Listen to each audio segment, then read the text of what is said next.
doesn't take long to see who's good at football, bro. And this is why when I'm sitting here and we're having to imagine if Garnacho, imagine if Højlund, bro, they're just not that good, bro.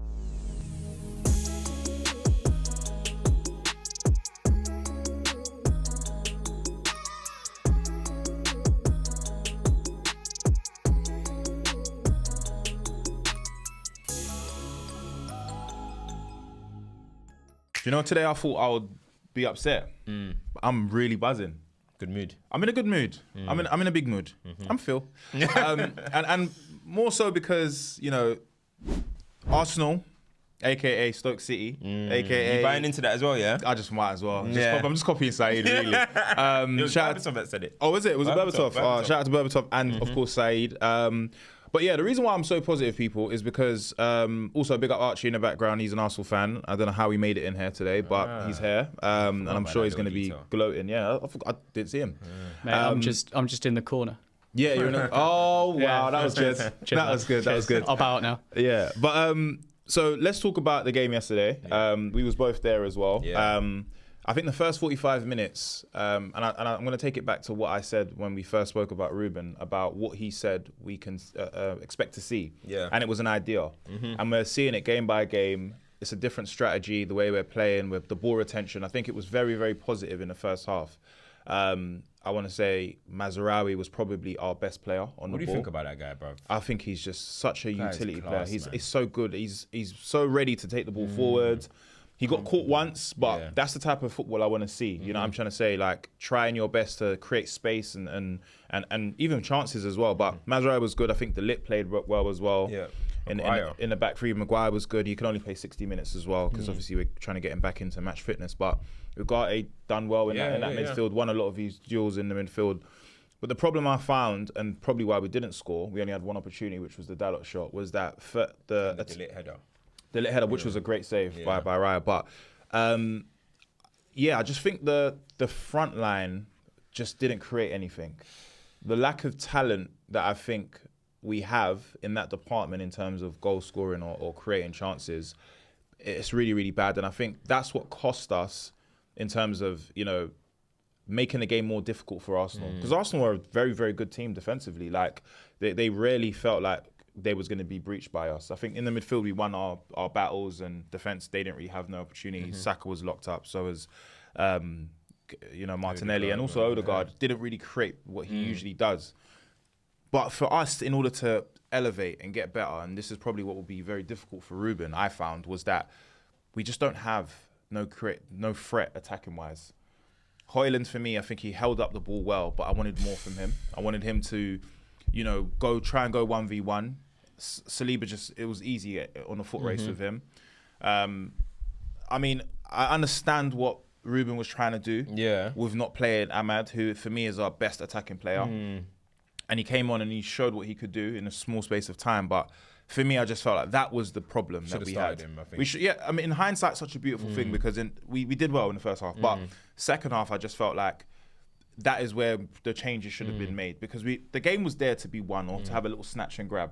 Because defensively, I don't think we was getting beaten, even though we conceded 2 corners. But in my opinion, I think that was a good indication for us as fans to see where we're at with this new formation and style.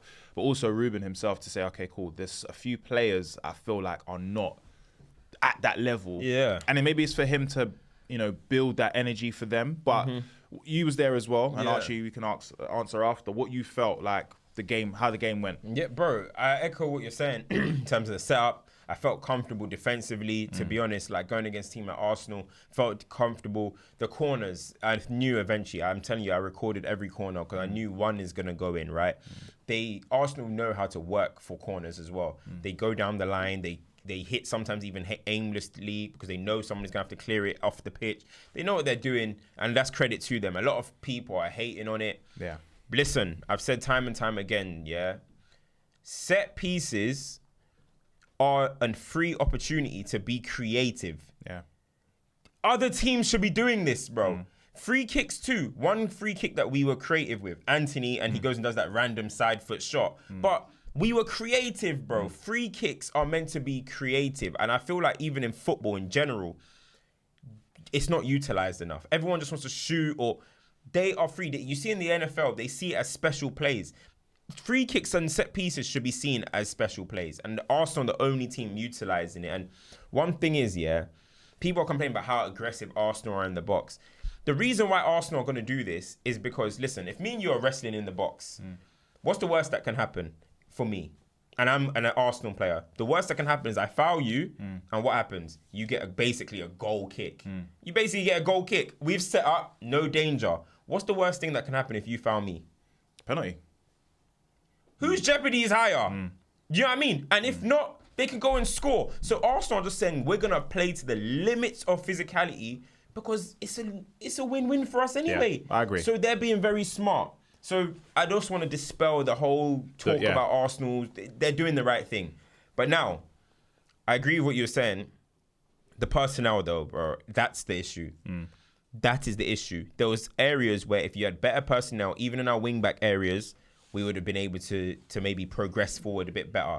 But the front three, Højlund, Mount, Rashford, Garnacho, Xerxes, this is not good enough, bro. These guys, listen, it's not good enough for Man United. Like, I'm sorry. Garnacho plays that someone that needs to learn his trade still. Højlund does. Højlund looks like he might need a loan or something, bro. As I said, it's 6 months until the summer, until we have to maybe start looking at a striker. Xerxes, any form of intensity is not for him, bro. He came on and was all over the place. 3 touches, all over the place. The ball was bouncing left, right, center. I'm like, it was an intense moment. The personnel, Rashford, I mean, I understand what he was trying to do from that corner, but if you're going to do it, it has to execute it. Same way, bro, if you take a penalty and you Panenka it, everyone's going to be like, wow. If you miss it, you don't take the game seriously. When you're taking those shots, you got to take them. Exactly. So if you're going to lift the ball up and try and do like an acrobatic clearance, bruv, you can't let it go back to a corner. Arsenal's danger. And they went and scored from it. But in general, him as well, Rashford, the quality that we are seeing from the forward line is the lowest quality we've ever had at Man United, bro. And it's just the reality. It's the lowest collection of attackers we've had in terms of quality ever at Man United. And that's why I'm so angry at someone like Ten Hag, because he assembled a squad like this. But the quality is just not good enough. And the thing is, we're going to have to ride this wave. I think we have, and I mentioned it on my YouTube, I think we have 9 players that can start and will be good team this season. The rest, it's down to the other 10 area and the striker. I think we're just going to have to make do with it, rotate, whatever. But I think a base team of Onana, Mazraoui, Yoro, De Ligt, Licha, Dalot, let's say, Kobe, Ugarte, and Ahmad, bro, I can live with that. I actually think that's a good team. Very good we can do well. Now, between Bruno, Mount, Garnacho, Xerxes, Rashford, Højlund, we're just going to have to see. But I have not much hope for that. But Bruno will probably start. So let's say Bruno. So then it's Bearman fighting for that last role in my favourite team.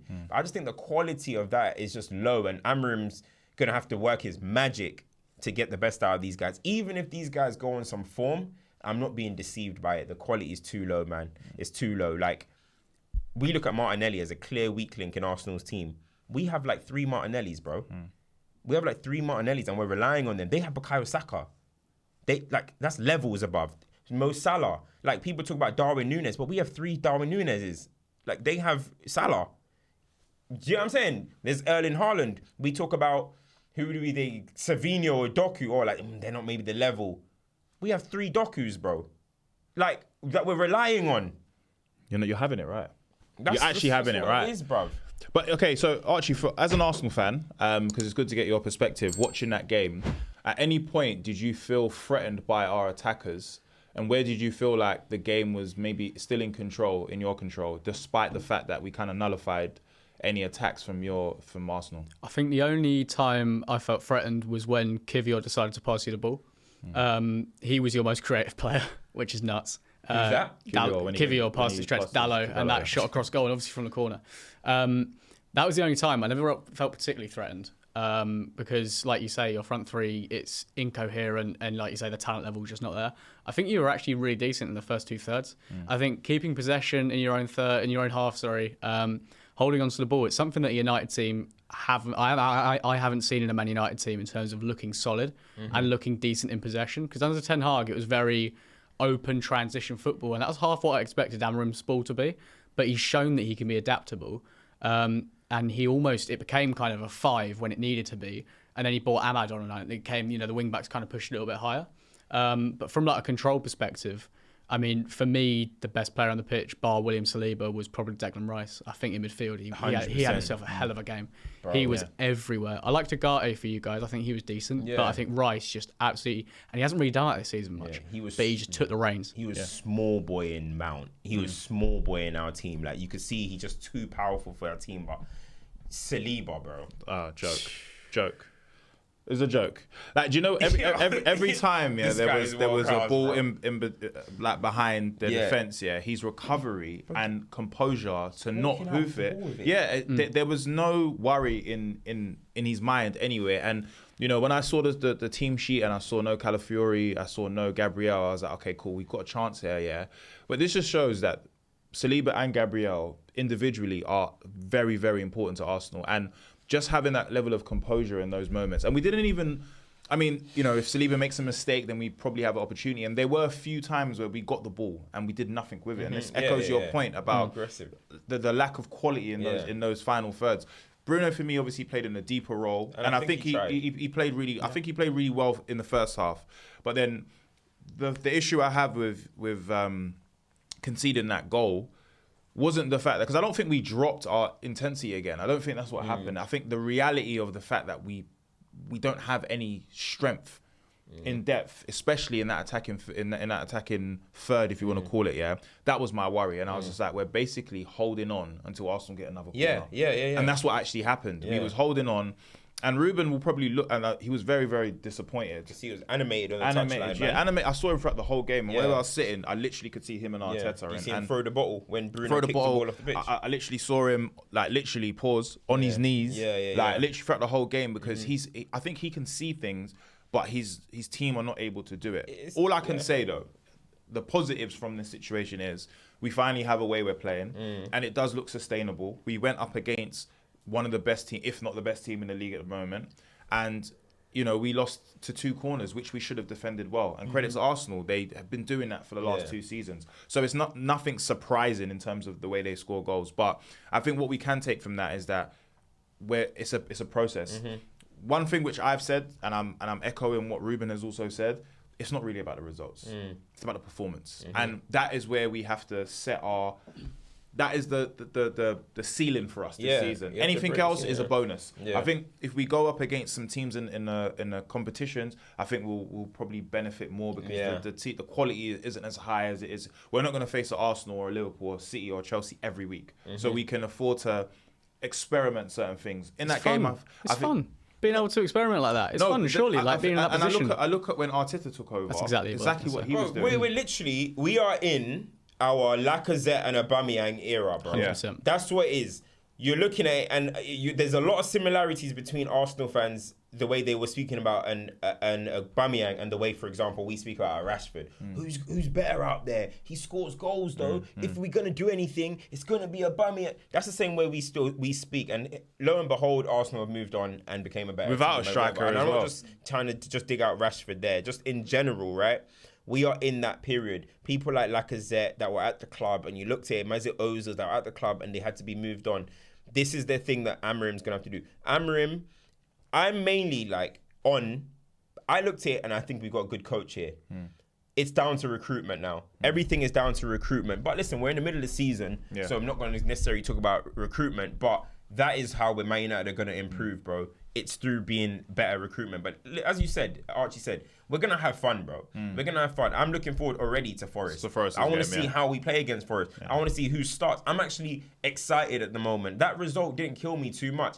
And even so, look, we got 19 points, 11th in the table. Sounds crazy. But you win, you're 8th. That's just the way that the league is. Don't look at the league table at the moment. Just go and try and perform. And that's just it, really. So, listen, we move.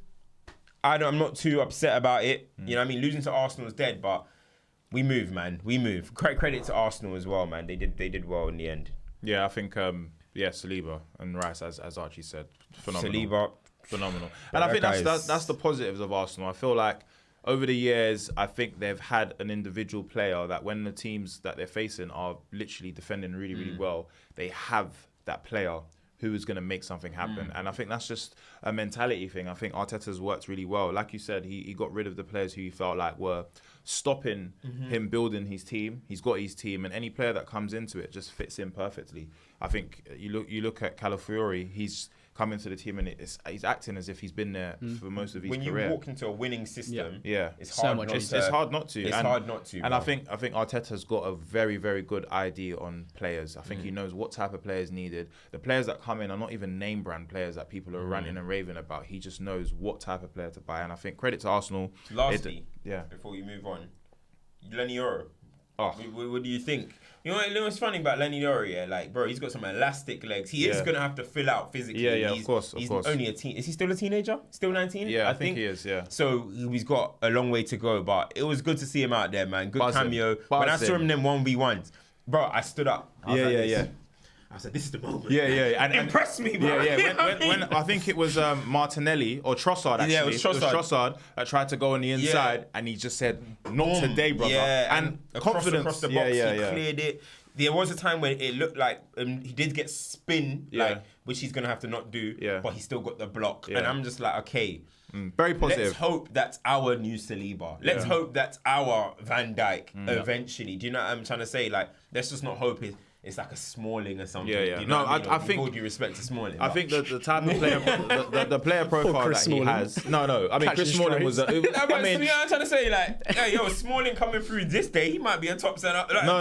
I think Smalling, the players. I give respect to Smalling. It was he made mistakes as it goes, I think. But I think with Lenny Yoro, just because you mentioned him, I think we've obviously watched Lenny Yoro. The clips on YouTube, we watched him when he played against Rangers. He got injured and we was like, damn, it's 100 days out.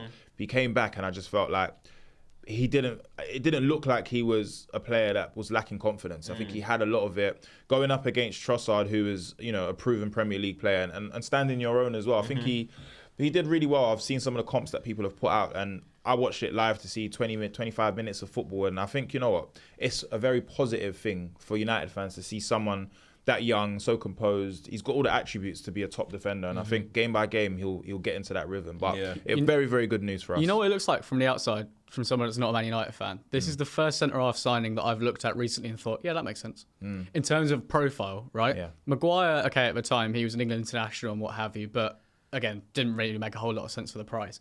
Martinez, I like him, but he is 5'6". And you've got De Ligt, who's not particularly quick. This is the first time I've looked at a signing and I've thought, that's a level you want to be at. And that's 60 million and he's played 20 minutes, so it might be a slight overreaction, but profile-wise, out of the centre-halves you signed, that's the one that's made the most sense in the last 10 years. This is exactly what I'm trying to say, right? And you asked me earlier about Cunha, and we'll talk about that if we want, right? But we need signings that are going to come in and impact immediately, that when you look at it, you're like, okay, that's a good level. That's the level. That's why, like, for example, look at Cole Palmer. It doesn't take long to see who's good at football, bro. And this is why when I'm sitting here and we're having to imagine if Garnacho, imagine if Højlund, bro, they're just not that good, bro. They're just not. Like, everything you think about Højlund or you think about Garnacho or whatever, it's in what? Transition. Imagine a through ball in behind. What are you doing on the ball? Yeah. What are you doing on the football? No, fair play. Fair play.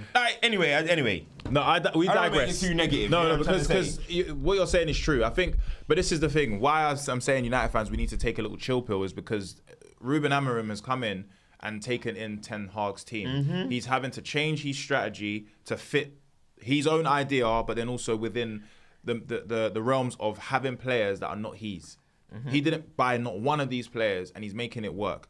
With that being said, we are now seeing, because we've seen different type of strategies, different type of managers within these same players, and these same players are the ones that we're question marks over. It's not rocket science to say, you get into a position, we expect you to do something. 100. Like, and having pace and having all this trickery and have nothing at the end of it, it doesn't make for good viewing, and it doesn't help their case in the terms of when it is time to move players on, or when it is time to bring players in, these players will be surplus from requirements. Is Garnacho Gervinho? Wait, that is Martinelli, Javine. Yeah, no. You ask yourself that, bro. I think with Garnacho, You got Obertan and I think his maturing stage is taking longer than expected. I think he, as a youngster, 17, 18, you expect him to make some mistakes right now, but he's been playing in the first team for a very long time.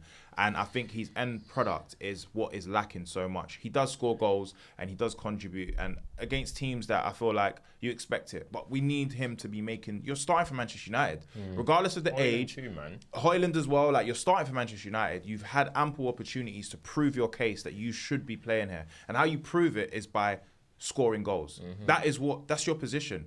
If you're a defender, it's by keeping clean sheets. It's by winning your duels. If you're a midfielder, dictating play, clamping play. Like, these are the things we judge these players by. And if you're not doing that, there's not much us United fans can do to back you. It's a ruthless game. We support Man United and we want Man United to win. And if you're playing for Man United, the levels that we aspire to be and what we once was that's the pressure. Yeah. Ruben has the same pressure as well. Ten Hag had the same pressure. So players should not feel like they don't have the same pressure because he's young or whatever. I'm sorry, that's just not how the game goes. You think with Garnacho, he can get moments of scoring, and Højlund as well, and these guys, but it's their general value onto what they bring on the pitch is so low. Yeah. It's so low. You need to be able to take a guy on. You need to be able to link up well. You need to be able to help us actually play as a better team. These guys are the type of guys that if everything is perfect, then maybe they can just be that outlier. You get where I'm coming from? But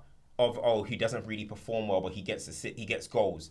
But the fact that we need our team to be together at the moment, and these guys just general play is just so bad, bro. It's just so bad that I'm just like, what is actually going on here? And the thing is, especially for someone like Højlund, if you're looking at Højlund, the scope that you're looking at of someone that plays like that but scores a lot is Erling Haaland. Yeah. But in every Erling Haaland, there's a Jovic, there's a Højlund, there's a Darwin Núñez. You can't just think, because Haaland doesn't really get involved and he's not that good technically and scores a lot of goals, that everyone else will be able to. You get these average, like not everyone, and you're gonna need that level of output. And that's not that he's not gonna get that level of output. So you got an issue there. Look at Isak, he can bring other things into the game. Look at Jackson, other things into the game. You can't just aspire to be an Erling Haaland, bro. That guy's like a robot, bro. Yeah. He's genetically a freak of nature, bro. He just sees the game in a different way in terms of attacking instincts. But we're going to keep going in circles here, man. So yeah, what game do you want to move on to? What team do you want to move on to? So I want to move on to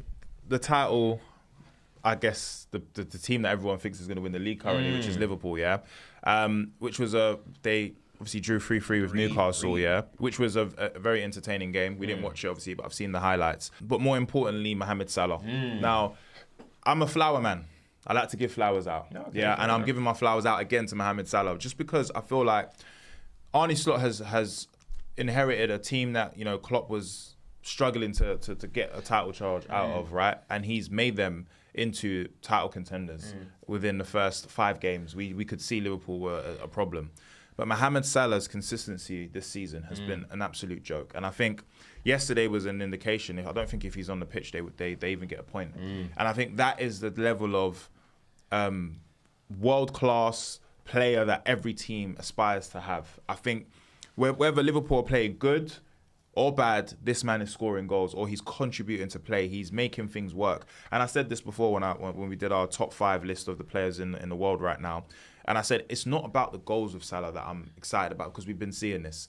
It's his general involvement in the play, whether he's picking it up from the halfway line and sending across crossfield, or he's setting people up. Him and Curtis Jones, I said this before, their relationship this season is, for me, is probably the best attacking partnership in the Premier League, because they're finding each other, they're creating so much chances. It's one or two between them two are involved in goals, and I just think like he has to be in contention this season if they fire on all cylinders for the Ballon d'Or.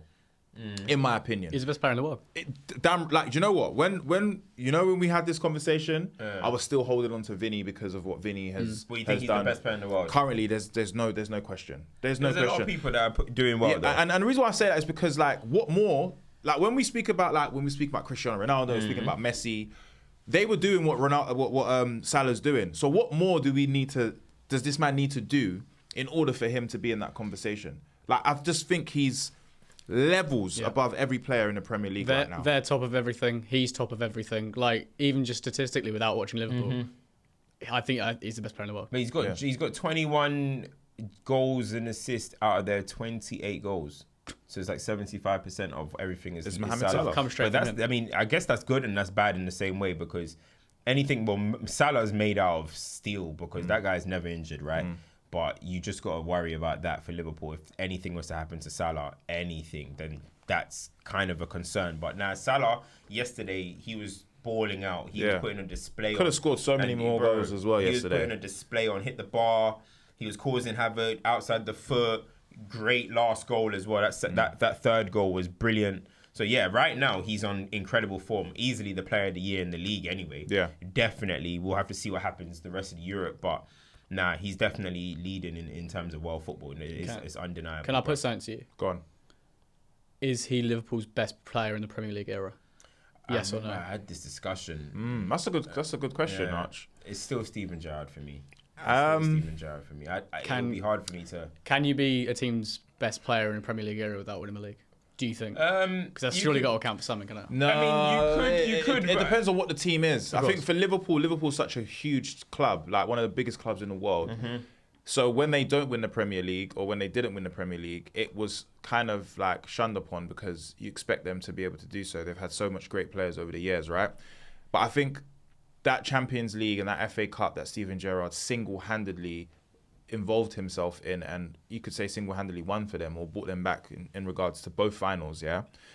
It's hard to not put Gerrard in that conversation. However, what Mohamed Salah's doing is, they've won a Champions League, they've won a Premier League. But he's talking, I think, are you talking solely Premier League? Solely Premier League. So not before when they were dominating. Solely not Champions League included. In the Premier League, yeah. The reason why I add Champions League because they both won it. No, of course. And the only difference is that have Liverpool won an FA Cup? With Salah? Yeah. So Chelsea won it. He's won everything. Yeah, no, they won one of everything. Yeah, so I would say it's between them two. But who do you have won? I would say Salah. You think Salah's the best player in Premier League history? For Liverpool, for sure. In the space of time that he's been here, he's been number one for Liverpool. I think when Gerrard was playing, he wasn't number one for me. Every So who?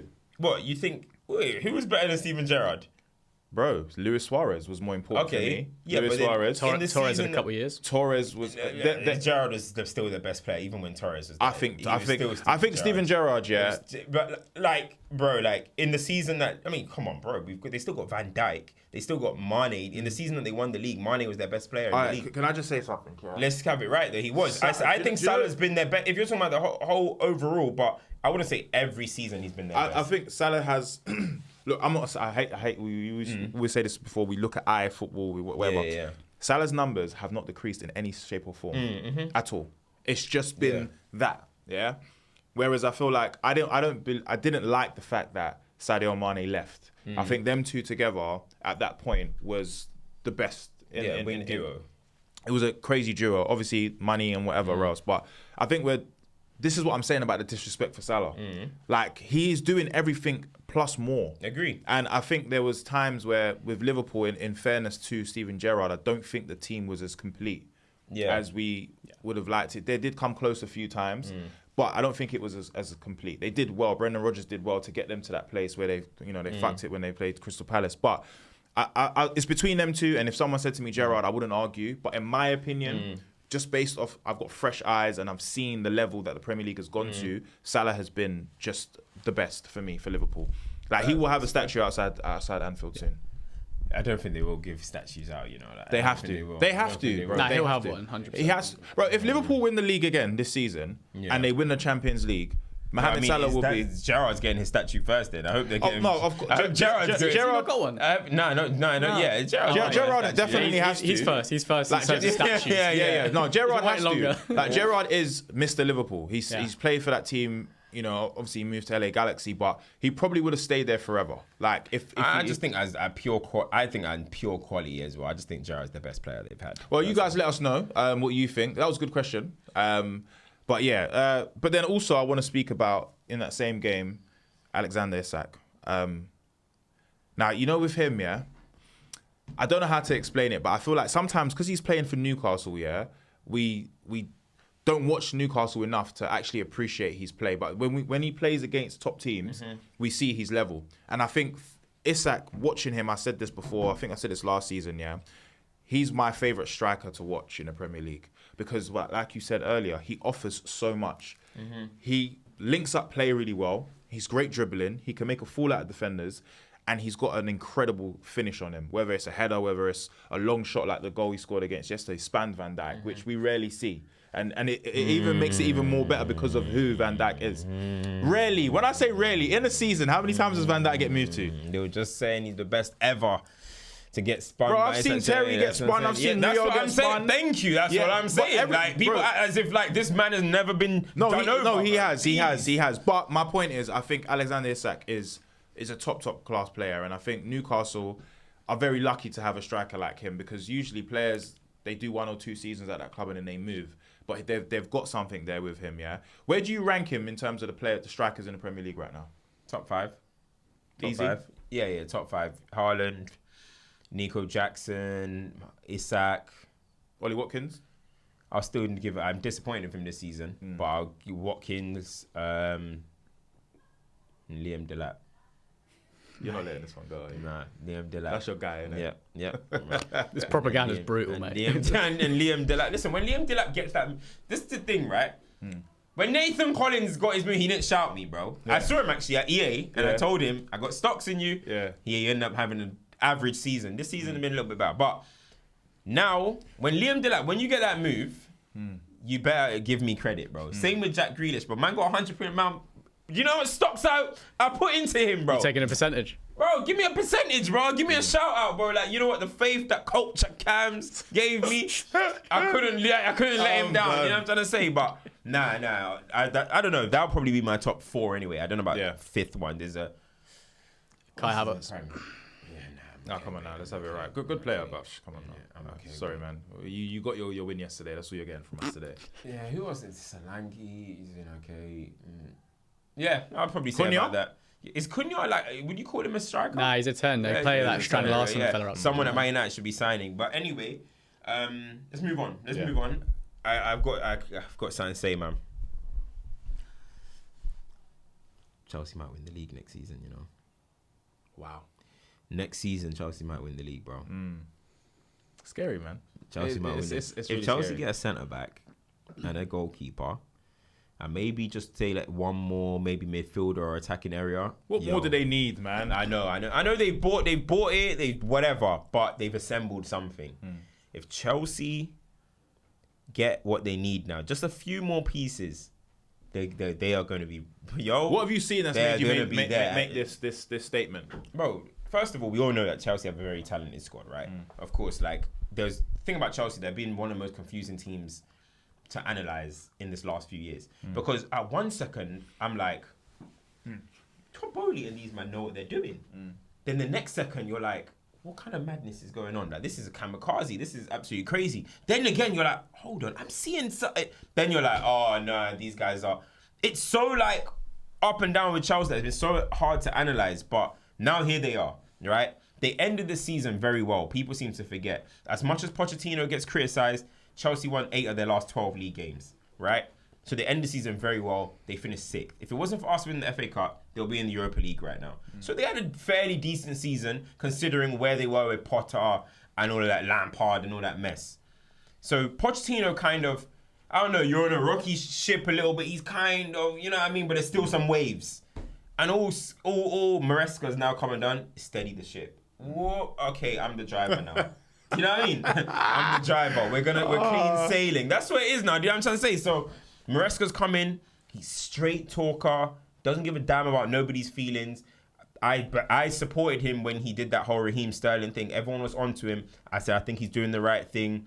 He just come in, set his ways, and Chelsea are playing to that way. And one thing that is, because they have these 2 squads, one in the Conference League, one in it's basically playing one game a week, because they're literally playing a different 11 in a competition. So they're basically playing 1 game a week. They're fresh. And that way, everyone is in motion as well.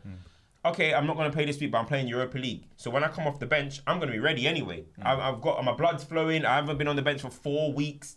It's all good. So right now they got a happy camp. Everything's going smoothly. I do think they maybe will just fall short this year, but next season they will be there, bro. Nico Jackson's on form. They have an absolute talisman in Cole Palmer.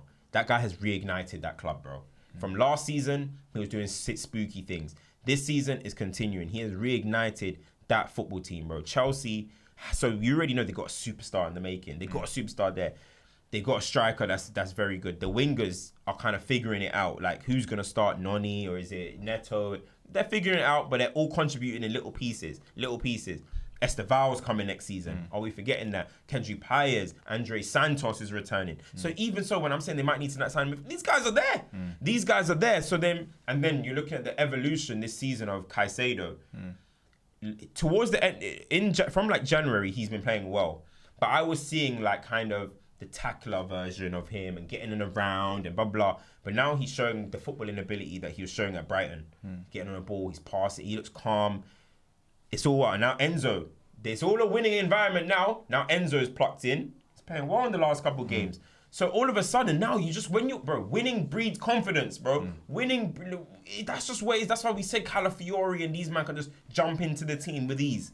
That's what it's going to be. I think Chelsea, even if they finish third or wherever, even if they finish fourth, them man that walk in next season, they're going to know, listen, Chelsea are making the league stand. Don't think Pep, Slot, Arteta and that are not thinking, one more year of Chelsea and we're going to need to strengthen this summer. Chelsea are coming, bro. Chelsea are coming 100%. I agree. I think they might win it. I think we said it before the season started or just after about Chelsea, we felt like they might be I said it anyway. I felt like they might be in trouble just because of the amount of players that they've had. And I think that, like you said, there has been a circus around Chelsea in terms of their managers and the amount of players that they bought, I think was crazy. It's like they were just, it was crazy. It was just buying players. But Enzo has figured out a way in which, as you said, to be able to get the best out of their players. And, even yesterday's result, Nkunku started, got 2 goals. This is the level I feel like any team would want to have. Strength and depth, but it doesn't take away from the quality. And I think that's a scary thing to have. And I think now they believe they can beat any team. I think game by game, they're getting stronger. They're scoring a lot more goals as well.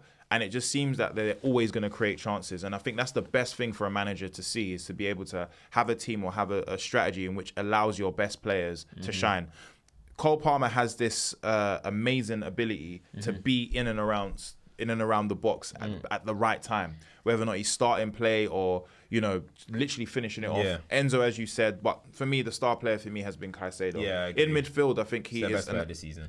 He's just the rock, and I think a good player in midfield is someone who can, get the ball off another player, but then also knows what to do with the ball as well. Not just shift it out to someone. He drives with the ball.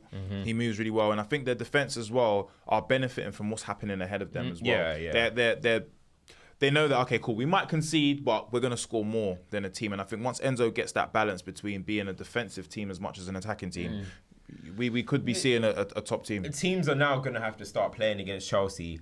Because if you're looking at Chelsea's attacking talent in terms of just the plethora of it, words there. Listen. I've been around Maze a lot, you know what I mean? So, the plethora. The plethora, I'm going to say it one more time, of it, right? Yeah.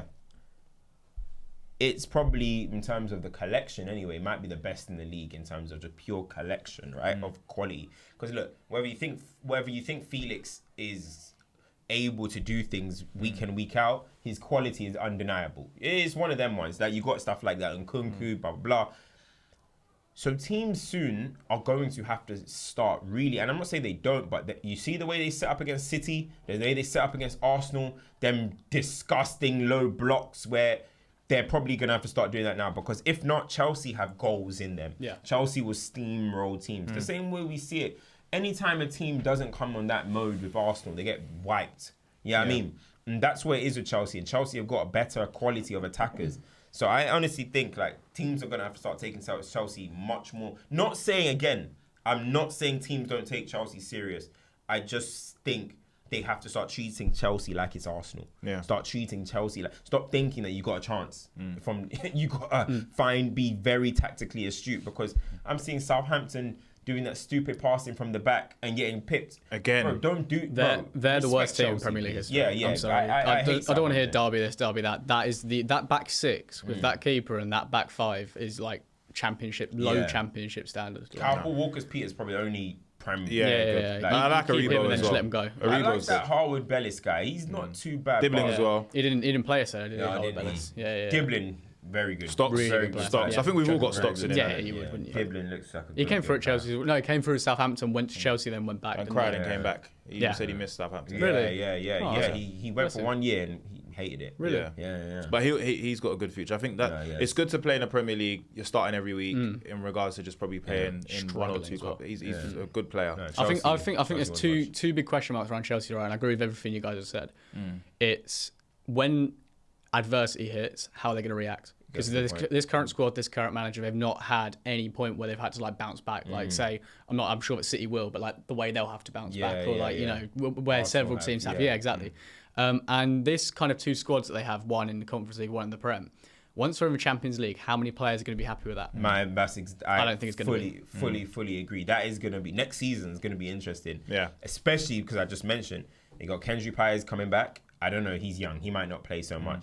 But Estevao is coming on big money. He's going to play. Andre Santos is having a really good season at the moment. So there's going to be people. But the thing is, Chelsea are very good at selling. For example, Carney, he'll be gone next season. Yeah. Like, unfortunately, I think he's a good player. Really but good Carney will be gone. There'll be few that Chelsea will be able to find their way out of the team.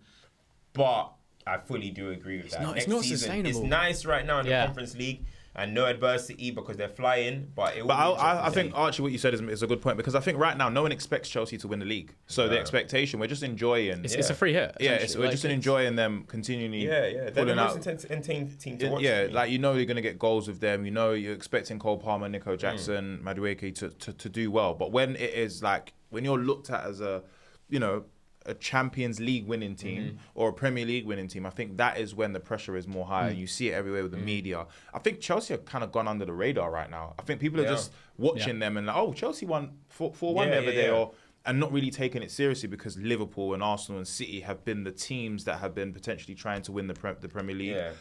But now they can make a name for themselves by being under the radar. We But need that Carragher special. yeah. We need that Jamie Carragher full Chelsea breakdown. You know when they start doing that? Yeah, that's when the it starts pressure crumble. Yeah, that's coming when it starts to crumbling, teams. yeah. We need that full on the screen. Yeah. Boom, boom, boom, boom, boom, boom. Almost broke the screen. I almost Yeah, broke the screen, my bad. But My heart just sank. Yeah, no, genuinely, I saw some black lines. I said, yeah. My I said, job's flashed before my eyes. boom, boom, boom. That's what we need, bro. Add that pressure onto Chelsea, man. Honestly. So just before we wrap up, Man City finally got a win. And KDB was pivotal in that. But Archie, for you, what's your views on KDB not been starting? He starts a game and they end up winning. Well, I mean, you said it yourself. He's there. Is he the most important? No, bar Rodri, he's their most important player, in my view. And it's been a bit weird, right? Because there's been like talks like him and Pep, like has there been a falling out there in terms of him coming back really slowly from his injury problems he's had? But he's their absolute fulcrum. He's like, you know, they're Martin Odegaard for us, which kind of feels disrespectful to KDB. But in terms of the way that they play, he brings so much creativity. And you have all these creative kind of trinkets around him, like a Bernardo Silva, a Doku, a Grealish, a Savinho. But fundamentally, when it comes down to it, De Bruyne is the absolute guy in there. And I think the underrated thing about him, right, and I've always thought this, is people undervalue him physically massively. Yeah. He has got this box-to-box profile as well as being this creative freak that no one really seems to talk about. The way he covers across the pitch, I'm sure the numbers back it up as well. Yeah, of course they do, yeah. In terms of how much I think he's, bar Rodri as we've seen, I think he's their most important player. Quick question then. So do you have Salah above KDB all-time Premier League rankings? No, do you know what it is? Because I'm starting to see that. And I'm like, It's preference, in though. the time that they've both been in the league, I feel like it's been common consensus that KDB is the best player in the Premier League.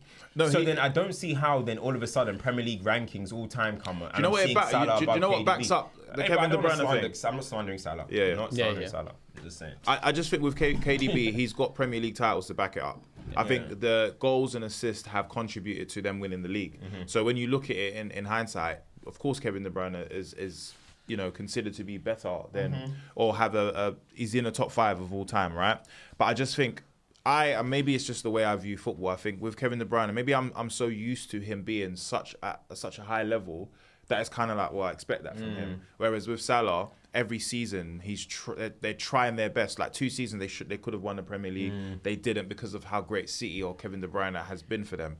But me personally, I think I'm in awe of Salah's success individually and how much it's contributed to Liverpool being now a top team. I think that's what I like more than I think with Kevin De Bruyne. I think Kevin De Bruyne has been part of so many great Man City teams, whereas I feel like once Salah leaves Liverpool, it's a massive, massive hole. Yeah. We saw what happened when Kevin De Bruyne was not in the team. Phil Foden stepped up and they ended up winning the league. Yeah. Kevin De Bruyne came and just shored things up a bit. Whereas I think with Salah, when you take him out of that team, it's kind of like, who have we got? Yeah, the thing is, you never really get a moment of seeing Liverpool without Salah because he's always fit and stuff. But like, I do think like Liverpool though, they've had great sides though as well. Do you know what I mean? Like people say Trent's the best right back. Van Dijk's the best right back. I think this is the best version of Trent we've seen. The best ever. So I'm like, they've had great squads as well. Yeah, Trent is defensively playing really well. I think this is the best Trent we've seen. This is the best defensively Trent. Oh, bro, it is. Jack Grealish though played in midfield.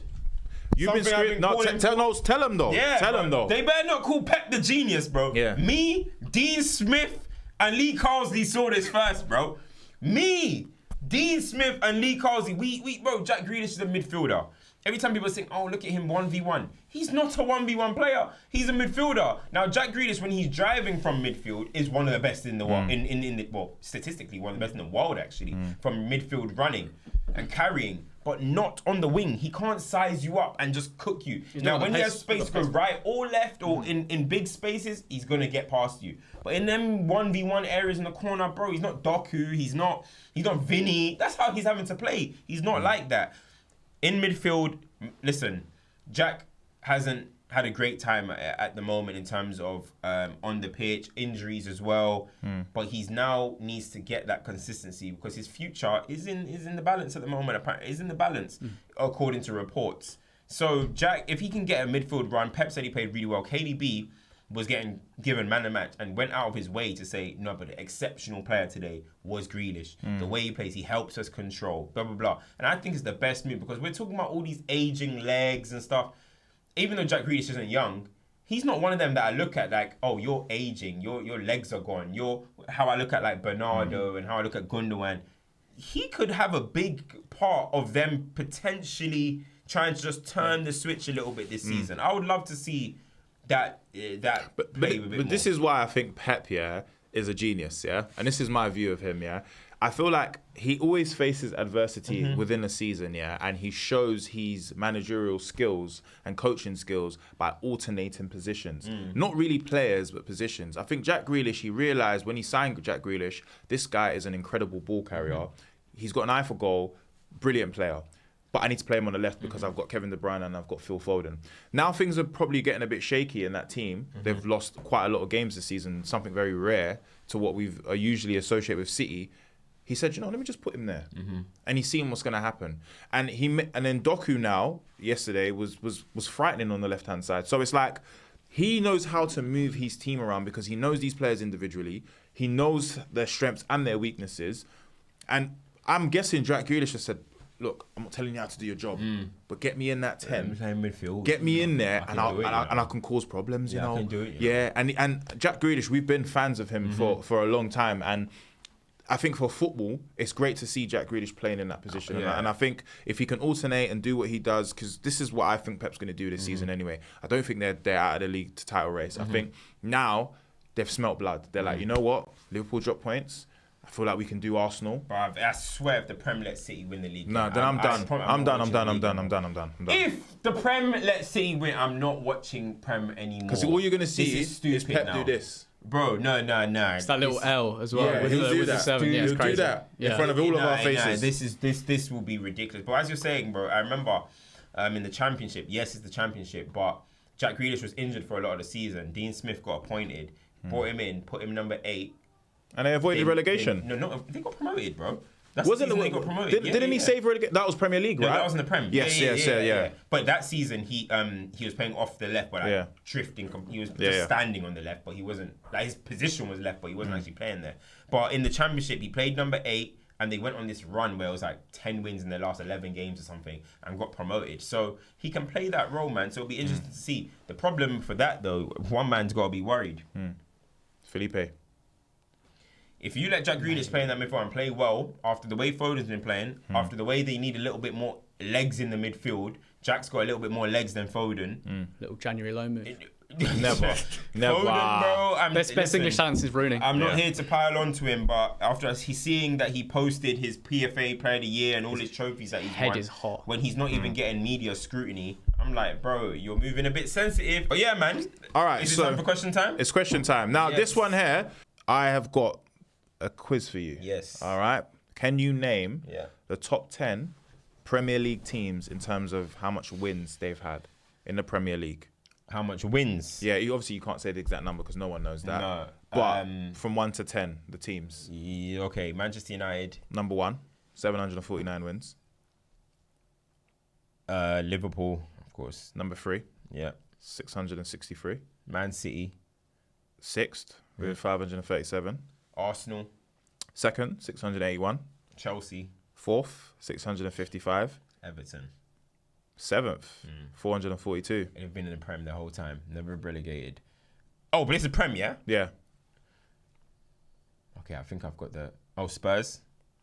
Yep. 5th, 546. Okay, I've got the obvious ones in my head out of the way. Newcastle. 8th, 424. So I've got what? 2 more? 2 more.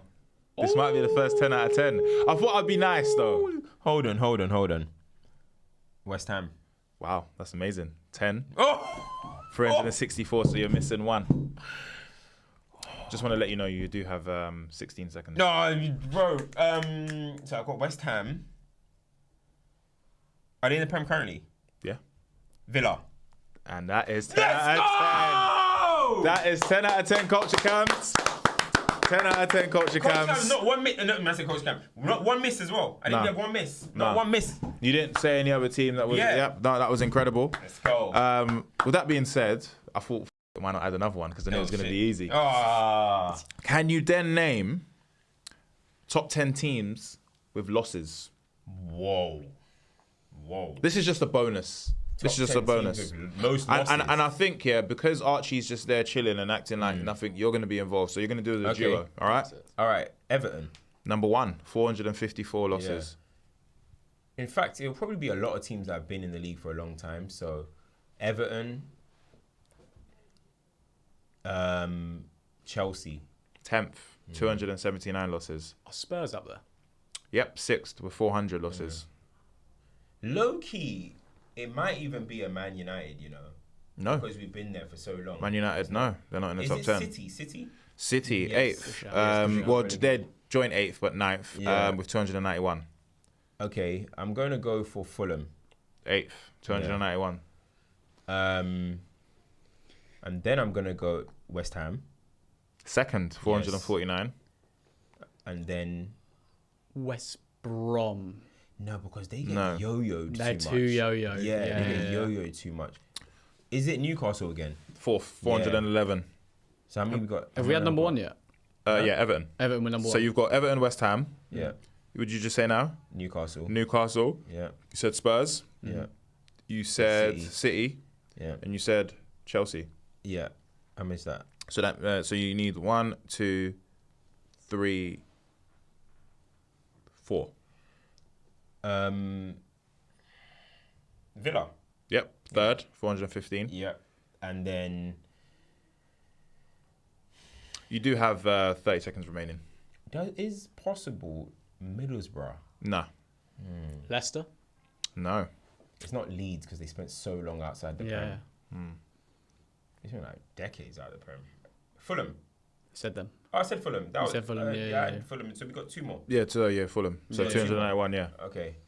10 seconds, guys. And I'll give you one clue. They both wear the same colours. I'm gonna say them colours are blue. No. They both wear the same. It's not claret. Nope. 5, 4, 3, Wolves. no, 2, 1. Yeah, It is Southampton and Sunderland. Yeah, Sunderland. Yeah, I should have got that. Yeah, Southampton. But that's actually 18 out of 20. Yeah, no, so bad. well done. Well done. Well done. Not bad. Lastly, before we wrap up, sorry, Jamie Vardy. Okay. Ruud van Nistelrooy. Oh, this is what Streets wanted this. 2 gunmen, one now a manager, one now still playing, and on his first game as a Leicester manager. Is it bad if I buy a Leicester top? Oh, do you know? Is you got one on the way? Oh, bro, it's been Ruud van Vardy rule. Oh, okay. Yeah, Ruud van Vardy rule. Yeah, because if we're having it right, Ruud van Nistelrooy, if you're a Man United fan, he means so much. And you know what? As much as I love Ruben Amorim, I was hoping we was going to finish this season. I wanted him to stay in a capacity. In a capacity, but amazing first game. I'm going to ask both of you. Yeah. Is that... Well, Vardy's got 141 Premier League goals, which is crazy, by the way. For Leicester, 141 Premier League goals and a Premier League title, of course. Of everyone in the all-time top scorer list, is that the most impressive one? Yes, because it came with a Premier League that no one was expecting. And the fact that it's 141 goals for Leicester. How many did Kevin Phillips have? Just out of interest. Phillips, I don't think reached 100. Because he didn't get the longevity that Vardy's got. That he had 30 goals in the league, innit? He's like if Kevin Phillips carried on at the rate he was and won a league. It's a joke. Top 15 goals in Premier League history. And I just want to say the list before him, Robin van Persie, Teddy Sheringham, Les Ferdinand, Michael Owen, Jermaine Defoe, Robbie Fowler, Salah, Henry, Lampard, Aguero, Cole, Rooney, Kane, Shearer. Like, that list, we're naming, these are all world-class players in their right? As finishers anyway, some of them. But the man has started football, 27? Professional football? No. He didn't start professional football. He made it to the Prem late, around that age. 20. Okay, let's say 27. He started in the Premier League, and then I think it's 27. I'm not too sure. But the fact that you've won a Premier League and you're top 15 all-time Premier League goal scorers, and it's probably going to be that for a very, very long time. I just want to see him get to 160. It'll be hard. 160, he puts himself in the top 10. Yeah, I don't think he makes 160. You know? Under Ruud, he might. 9 more goals. Woo. Under Ruud, he might. Is he the best player to never play for a top 6 club in England? In terms of what they've done, surely. Probably you'd say, but maybe not talent-wise because you've had some serious ballers out of the teams, some would say Matt Letizia. Yeah, no. In terms of quality, of course. In terms of quality, I've seen better. Yeah. But in terms of what they've done, Jamie Vardy. Yeah, because Shearer, we can't count Shearer because Blackburn won the league, but I'm saying that Alan Shearer, for what he's done, he's top goal scorer of all time, and he was a world class finisher. Like we can just debunk that whole he just played for Newcastle. I think Jamie Vardy, Leicester, nobody on planet Earth expected them to be, Premier League champions within an era. So. Yeah, so I agree. I think he's up there. But maybe that's the conversation to have as well. Who's the best players to play in a Premier League that weren't in the top 6 teams? That's a good conversation to have of all time. Maybe that's man.